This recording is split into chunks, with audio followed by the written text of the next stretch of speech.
Yeah, I go back a long time. That long, I'm not going to tell you, but all I'm saying is that I'm writing a book at the minute, and when I relate the stories I've got... Hold that nice. Just hold it nice and close to your mouth so the people... When I relate the stories about I was a good amateur, and then I went to live in France, and now to get to France, I had to ride from Torbay to Southampton to catch the ferry to France and catch the train on the other side. It was only 145 miles with a big saddlebag on, and got to France and lived for 2 wonderful years in Brittany.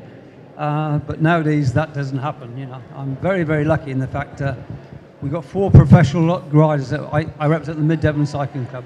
We have 4 professionals in our club, and I think we must be the only club in the whole country with 4 pros.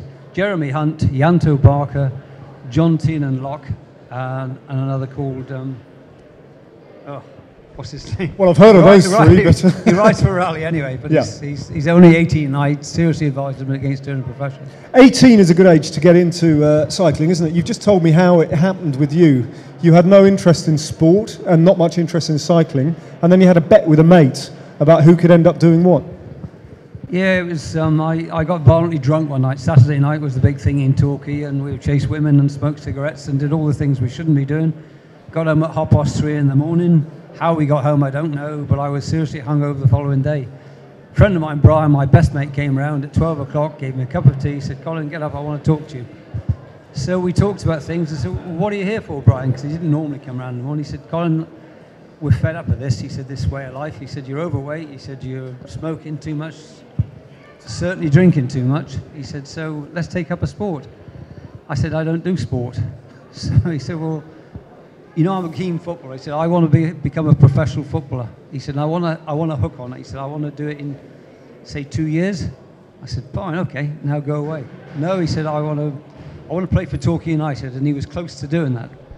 I said, "So what is it?" He said, "You bet me £5." He said that I will play for Torquay United. He said, "That's the incentive I need."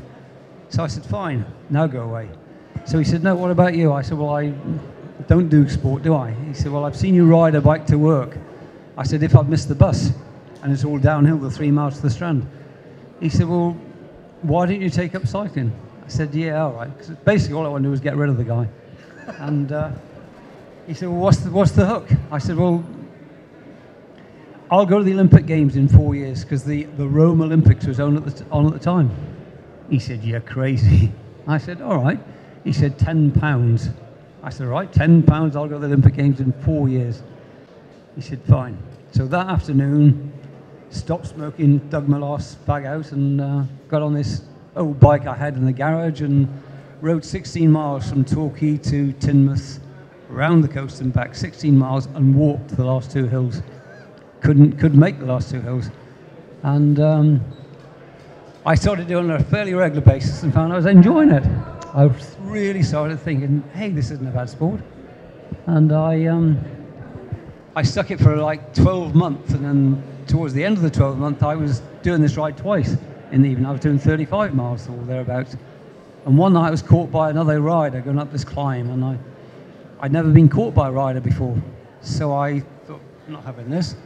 And I took off, and this guy chased me all the way into Torquay after 6 miles. And he got to me after 6 miles.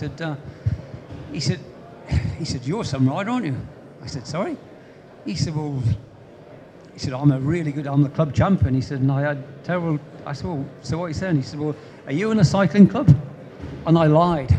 I said, "Yeah, only because in this interim period I bought the cycling, or cycling and mopeds it was called then, and I started reading about different clubs, and one of the club on the ascendancy then was the Catford Wheelers here in London." Yeah. And I said, "I'm in the Catford Wheelers." So he said, "That's a really good club." And I said, "Yeah, it's not bad." So then he asked me a question. He said, "What's your best 25-mile time?" And he's put you on the spot so there. He put me on the spot. So I thought, well, I know guys were beating the hour to go inside. I said, "Well, how about 1:2:22?" He said, "That's not about right for down here." I said, "No, it wasn't down here. It was in London."